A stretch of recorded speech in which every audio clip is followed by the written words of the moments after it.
की पहली आयत से खुदा के कलाम में से हम देखते हैं। आओ हम खुदावन के हजूर नगमा सराई करें।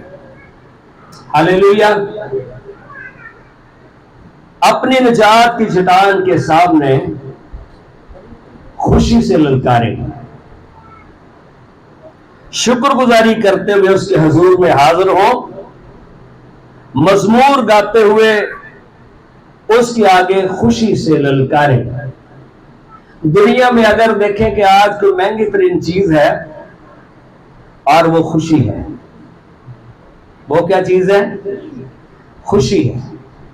जब हम नाखुश होते हैं, अनहैप्पी होते हैं, तो हम माहौल को खराब करते हैं। उसकी वजह यह भी है कि हमारे अंदर का माहौल खराब होता है। उसके बाद अनहैप्पी होने की वजह से, नाखुश होने की वजह से हमारी जान बेचैन होती है। और जान किस में है? हमारे ब्लड में है। जान किस में है? हमारे खून में है। जब खून में, जान में हलचल होती है तो फिर बीपी हाई होता है। फिर क्या होता है? इससे फिर आगे ये सर्कुलेशन कहां तक पहुंचती है भाई? पांव से लेके सर तक, फिर पूरा बदन बीमार होता है। तो खुदा के बंदा दाऊद ने ये एक मुफ्त मशवरा दिया है आपकी और मेरी सेहतयाबी के लिए, जिंदगी के लिए। आओ हम खुदावन के हजूर नगमा सराई करें। हालेलुया। तो ये खुदा के कलाम की बरकत और एक्सरसाइज है। कलाम की बरकत और क्या है?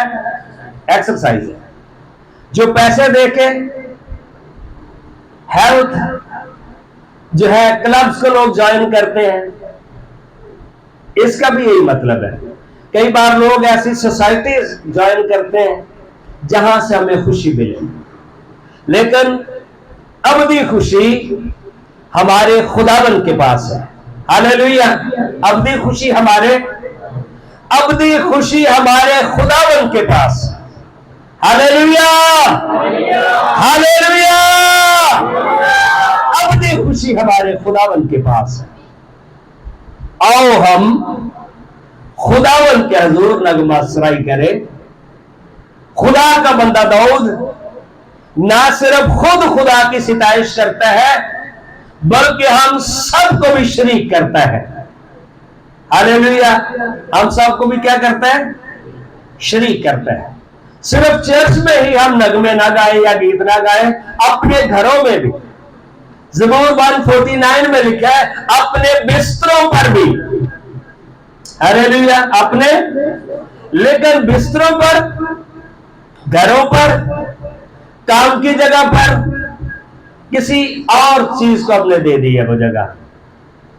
हम दो सलाह के बजाय, आप समझ गए होंगे। इसकी वजह से बहुत सारी प्रॉब्लम्स हमारी जिंदगी में। अपनी निजात की चट्टान के सामने खुशी से ललकारें, उसकी हम्द करते हुए उसकी सिताइश में ललकारें। लेकिन कई बार उसकी बजाय होता क्या है? उसकी बजाय होता यह है कि हम अपने तौर पर कुछ कर रहे होते हैं, एंड कई बार हम कामयाब हो जाते हैं और बहुत बार हम नाकाम होते हैं। बहुत बार क्या होते हैं? नाकाम होते हैं। और यही जिंदगी है।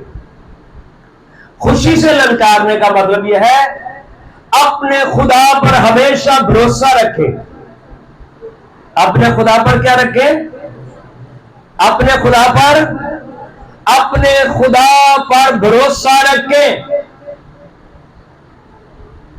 आपको पता भी नहीं होता, लेकिन आपका खुदा आपके लिए वर्किंग कर रहा होता है। दीवार के पीछे आपको वो नजर नहीं आ रहा, लेकिन खुदा आपके लिए काम कर रहा है। शुक्रगुजारी करते हुए उसके हजूर में हाजिर हो। हाँ जी, कैसे हाजिर हो? इसलिए चूंकि आपको पता होना चाहिए उसकी हजूरी में से आपको मुस्बत जवाब मिलेगा, आपको हेल्प मिलेगी।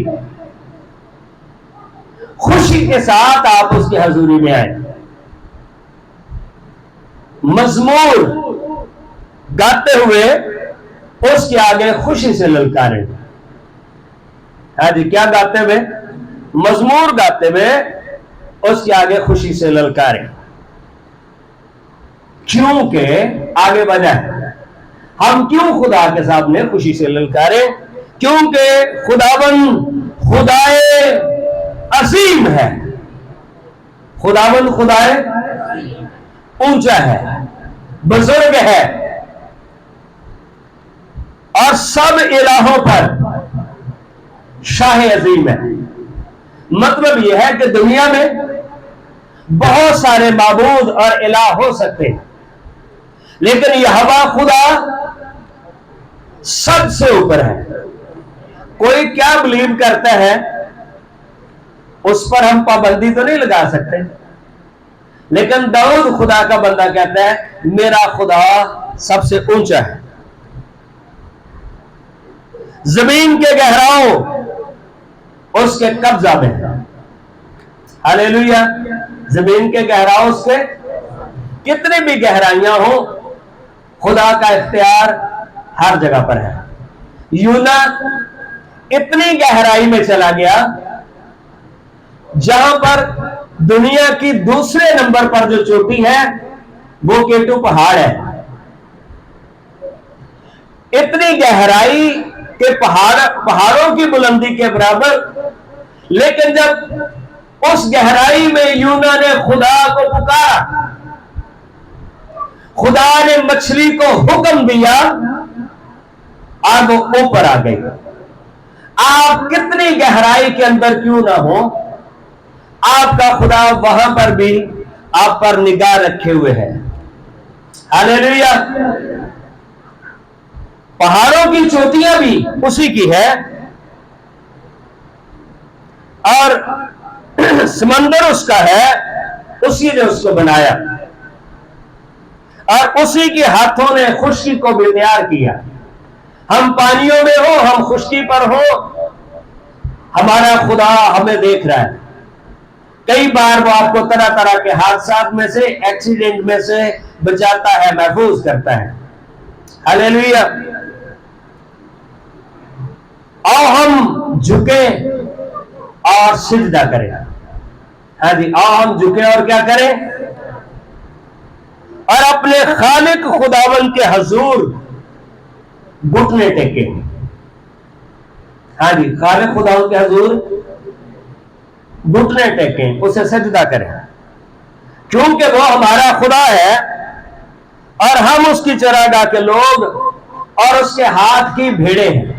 उसके हाथ की, अब भेड़ों का काम क्या है? मेरी भेड़े मेरी आवाज सुनती, यूहन्ना की इंजील में, और वो गैर के पीछे। इस गहमा गहमी में खुदावन की आवाज को सुनना कितना जरूरी है। खुदा की आवाज को सुनने के कई जराए हो सकते हैं। आप किसी खादम के जरिया से खुदा की आवाज को सुनते हैं। आप कई बार किसी हादसे के जरिया से खुदावन की आवाज सुनते हैं। खुदा आपके दिल में कोई चीज डालता है। ख्वाब और रोया के जरिया से खुदा आपके साथ कलाम करता है, और फिर बाइबल मुकद्दस को पढ़ने के जरिया से खुदा आपसे बात करता है।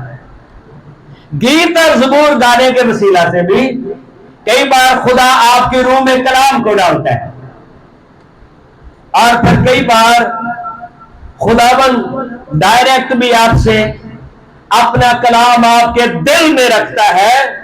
पर लिखा जब तुम उसकी आवाज को सुनो फिर अपने दिलों को सख्त ना करो। आमीन। अपने दिलों को, वो आवाज आपके लिए है। और लिखा है उसकी भेड़ें उसकी आवाज सुनती हैं। अगर आप अपने चरवाहे की आवाज नहीं सुनेंगे फिर क्या होगा?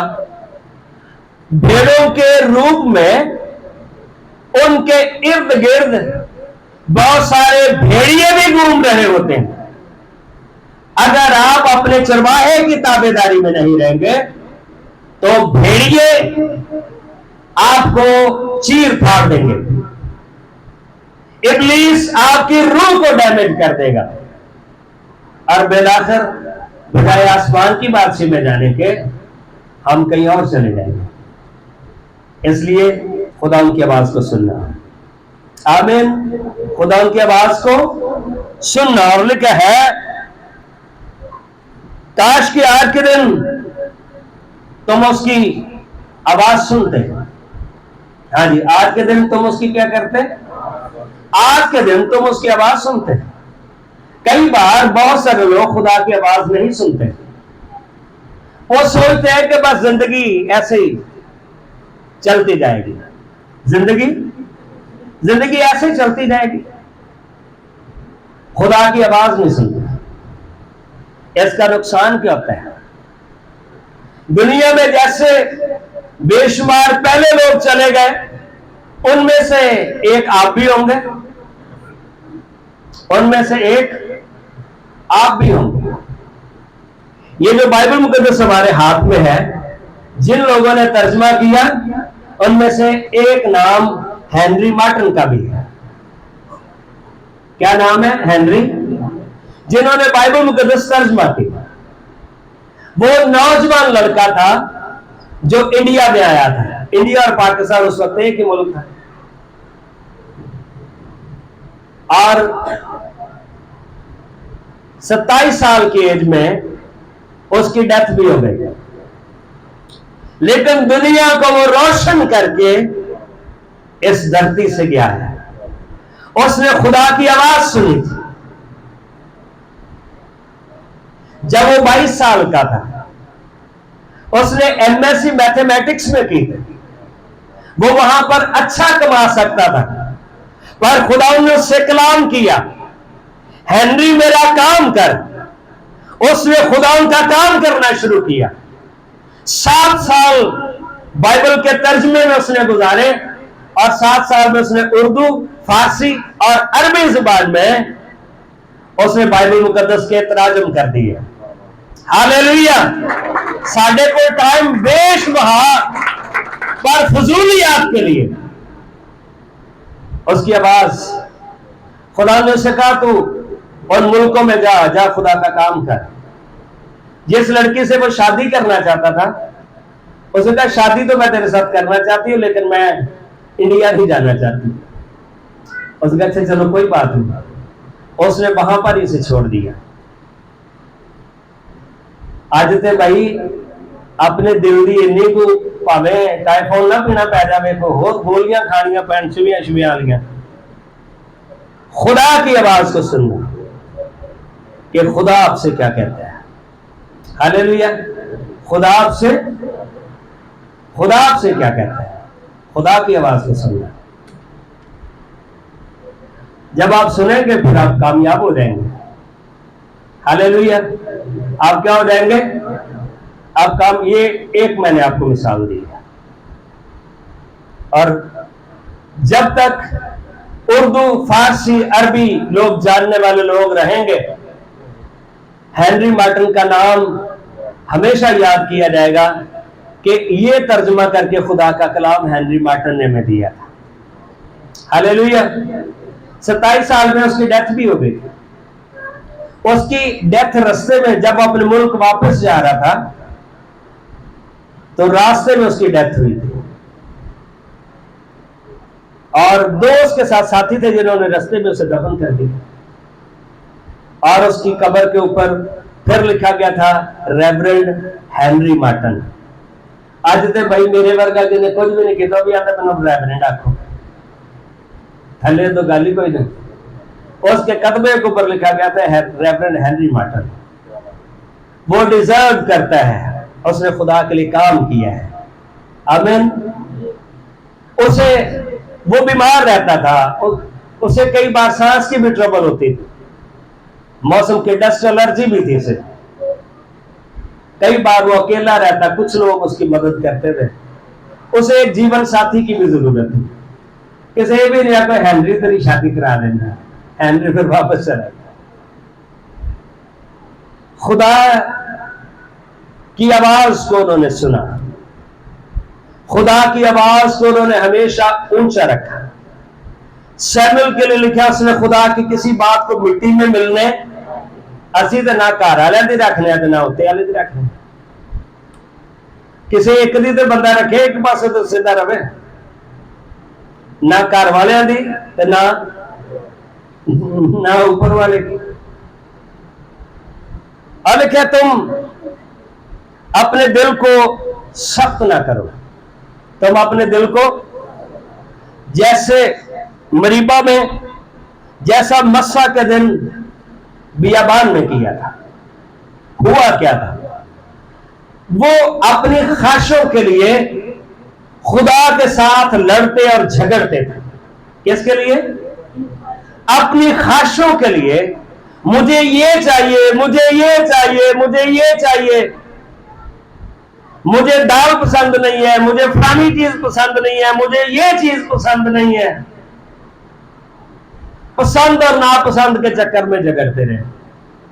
मुझे गोश्त चाहिए, अच्छी चीजें जरूर खाना चाहिए, लेकिन जिंदगी को उलझन नहीं बनाना चाहिए। खुदा उन्हें आसमानी खुराक देना चाहता था। फिर उन चश्मों पर वो पानी की खातर लड़े। किसकी खातर? पानी की खातर। उन्होंने मूसा को भी इतना तंग कर दिया। खुदा हमेशा, उसने कहा था तुम जाकर कहोगे और उस चट्टान से पानी निकलेगा, बजाय के कहने के वो शिकवे और शिकायत करने लगे। एंड वादा दी सरजमीन च ना आप ही गए ना बाबे नूं जान देता। ठीक है ना, मुहावरा ना खेडेंगे।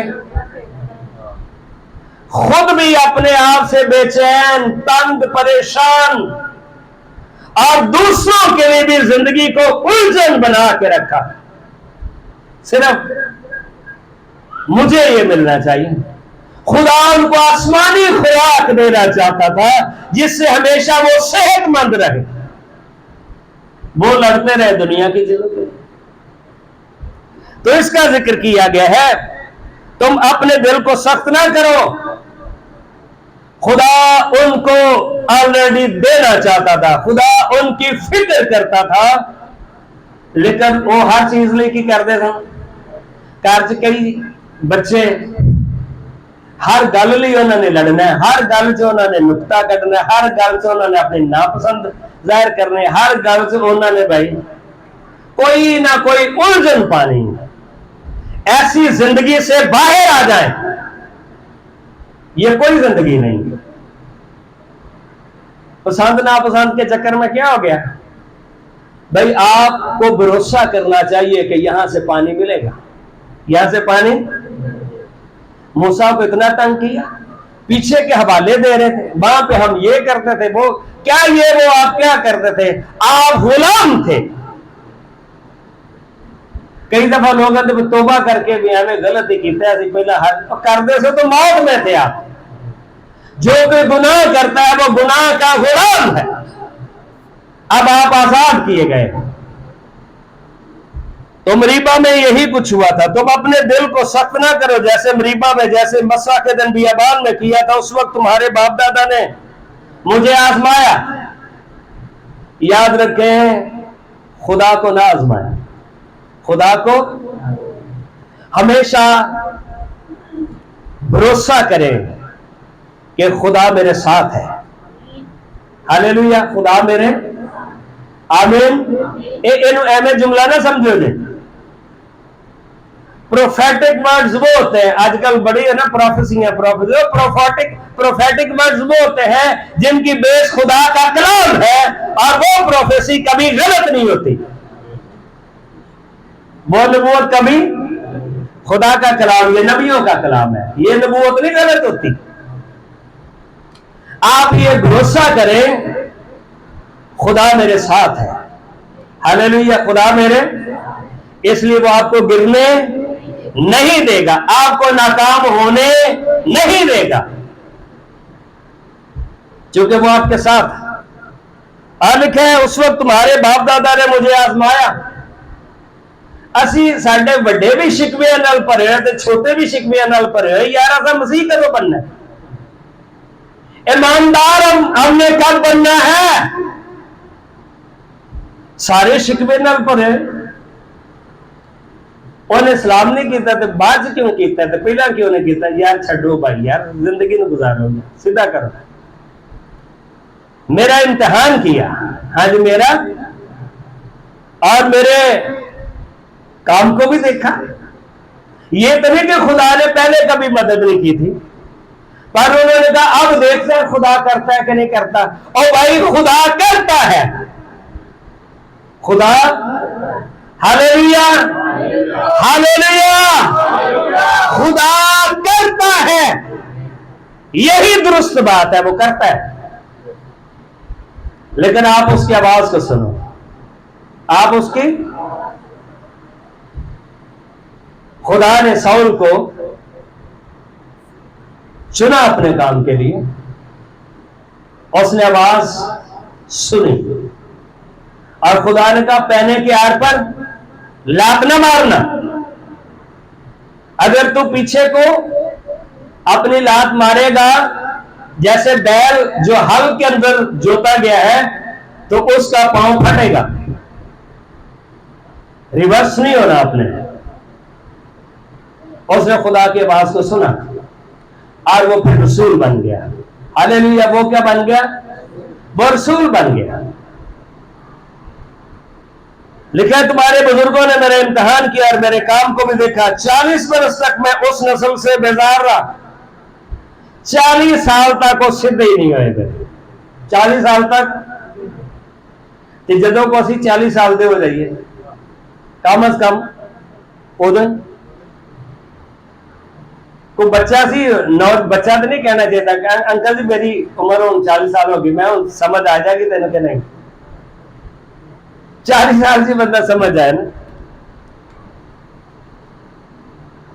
और मैंने कहा ये वो लोग हैं जिनके दिल आवारा है, जिनके दिल, भाई कई दफा चिट्टे होंगे तक भी लोग ठीक नहीं जमते, दिल क्या है?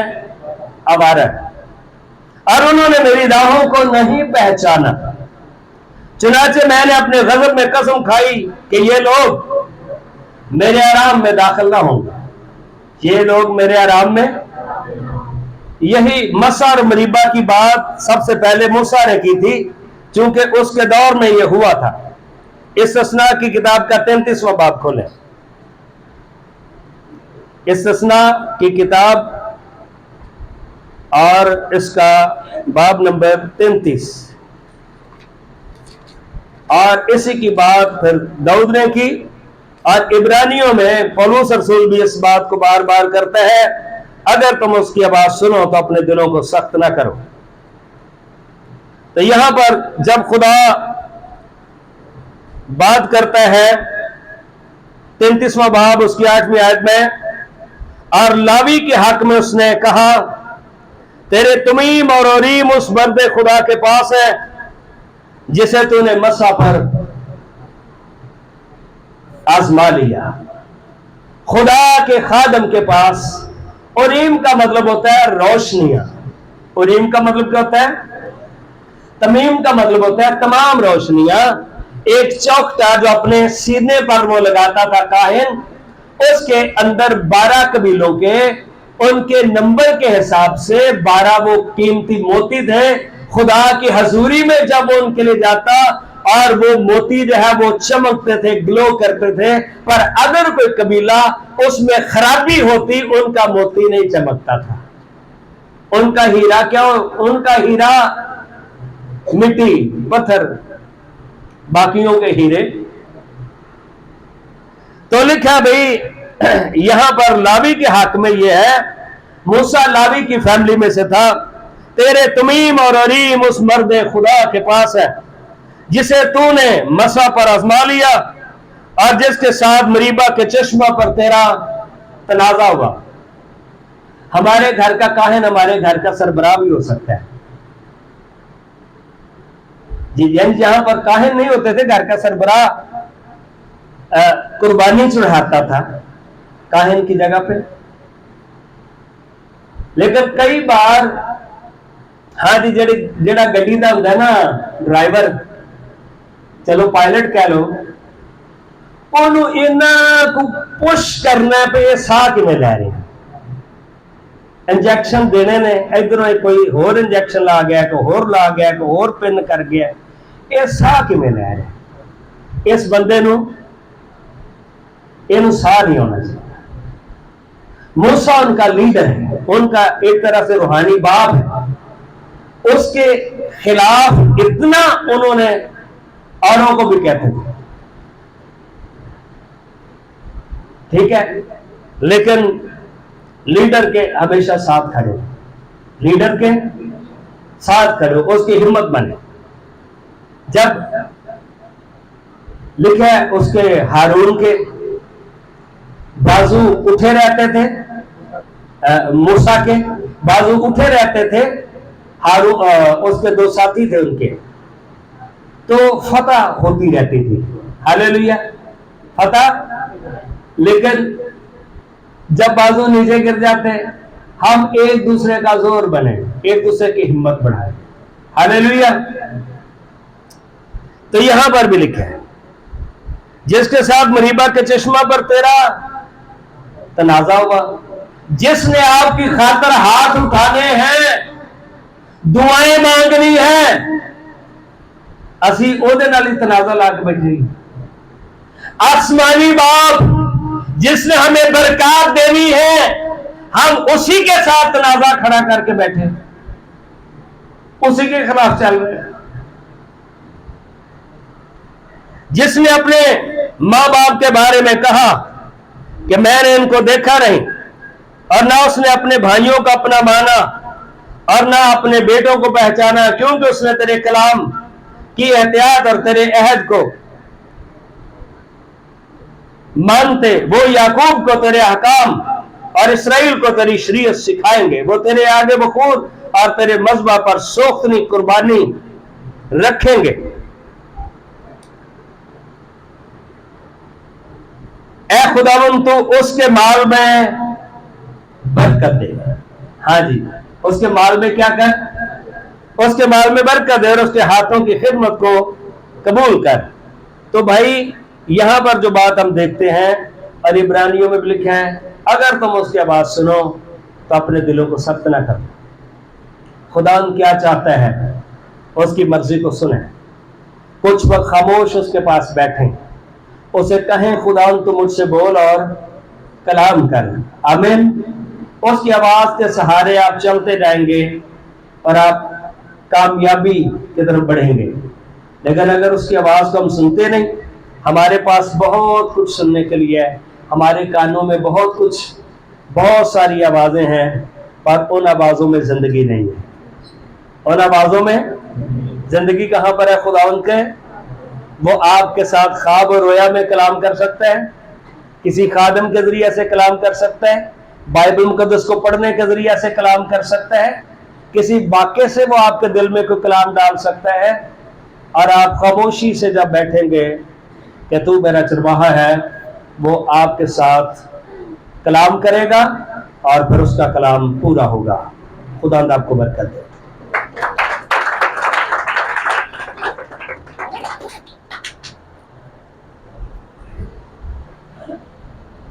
इस कलाम के लिए जो हमने सुना है